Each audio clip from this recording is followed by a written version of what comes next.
आज हम बिहार के औरंगाबाद ज़िले में हैं और ये लोकसभा भी सीट औरंगाबाद ही है ना।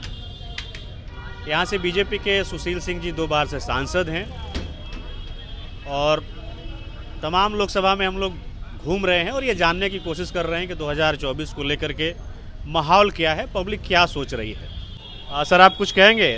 जो सरकार ने रिजर्वेशन का डिसीजन लिया 50 से 65% कर दिया, सरकार का ये सही कदम है या नहीं, या फिर आने वाले चुनाव में इसका कोई असर होगा कि नहीं? चुनाव पर तो असर होगा सर, लेकिन समाज के लिए अच्छा कदम नहीं है। सोसाइटी के लिए कैसे? इस स्टेप इसलिए अच्छा नहीं है कि मान लीजिए आरक्षण से ही कोई डॉक्टर बन जाते हैं या वकील बन जाते हैं या मेरिट वाला जो भी पेशा है, अगर उनके पास मेरिट नहीं है तो उनसे इलाज कौन कराएगा? कम मार्क्स लेकर वे जाएंगे, मेहनती होंगे नहीं तो वे अच्छा इलाज नहीं कर पाएंगे। मतलब आप मानते हैं कि जो बच्चे रिजर्वेशन से आते हैं उनमें मेरिट नहीं होता? हाँ, मेरिट होता है, लेकिन मेहनत चूँकि वे उतना नहीं कर पाते क्योंकि उनको कम मार्क्स चाहिए। कम मार्क्स सर उदाहरण के तौर पर 2 बच्चे हैं, एक बच्चा बचपन से अंग्रेजी माध्यम के विद्यालय में पढ़ता है और एक बिहार सरकार के सरकारी विद्यालय में पढ़ता है और दोनों मेडिकल की परीक्षा देते हैं। उस स्थिति में आप किस बच्चे को मानते हैं कि किसने ज़्यादा मेहनत की है?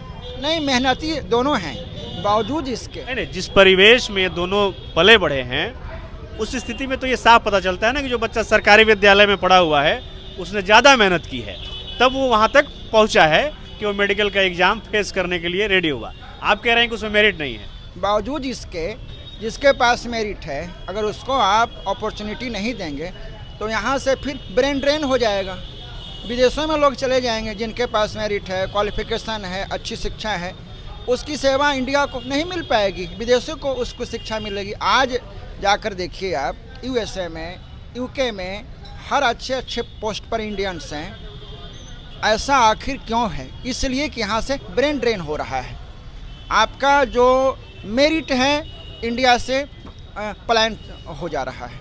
सबसे अधिक लॉस इस आरक्षण को लेकर ये होगा। आरक्षण से नुकसान है? बिल्कुल 100% नुकसान। तो एक बड़ी आबादी है भारत की जो शोषित है या फिर उसके पास उतने संसाधन नहीं है। हम ये कह सकते हैं कि 15% और 85% का आंकड़ा है। तो आप उस 85% को इग्नोर करके आपको लगता है कि ये देश आगे बढ़ जाएगा?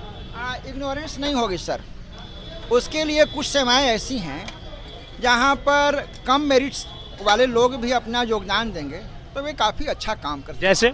जैसे मान लीजिए फैक्ट्री एरिया है, फैक्ट्री एरिया, वहाँ जो इंफ्रास्ट्रक्चर तैयार होता है वहाँ पर उतना मेरिट की ज़रूरत नहीं होती, लेकिन एक डॉक्टरी के पेशे में, एक वकालत के पेशे में या एक इंजीनियर के पेशे में वहाँ मेरिट की ज़रूरत है सर। बिना मेरिट के कोई अच्छी बहस नहीं कर पाएगा, चाहे वो किसी भी कम्युनिटी को। सर आप अपना नाम बताइए। धनंजय कुमार सिंह। धनंजय कुमार सिंह जी, आप कह रहे हैं कि जो बच्चे रिजर्वेशन से आगे बढ़ रहे हैं, पढ़ाई कर रहे हैं, वो जाकर के फैक्ट्री में काम करे और बाकी जो जनरल कैटेगरी के बच्चे हैं वो वकालत करे, वो डॉक्टर बने, वो इंजीनियर बने, ऐसा है? कैटेगरी नहीं सर, मेरा कहना मेरिट। अगर मेरिट जो है वकालत के पेशे में जो मेरिटोरियस है, चाहे किसी भी कम्युनिटी के हैं, वे टॉप पर हैं, या जो डॉक्टरी के पेशे में चाहे किसी भी कम्युनिटी के हैं टॉप पर। हमारे यहाँ ही डॉक्टर हनुमान राम हैं, एससी समाज से आते हैं, टॉप पर हैं, मेरिट है उनमें। उसमें कास्ट कम्युनिटी का कोई फैक्टर ही नहीं सर। मेरा कहना है मेरिटोरियस। आप उनके यहाँ जब इलाज के लिए जाते हैं तो इस बात का आपको ख्याल आता है कि वो भी रिजर्वेशन से आए हुए हैं? नहीं सर। क्यों? इसलिए कि उनके पास मेरिट है, क्योंकि उनकी ट्रेनिंग अच्छी हुई है। नहीं, उनके पास मेरिट अच्छी है। सिर्फ ट्रेनिंग से क्या होगा सर?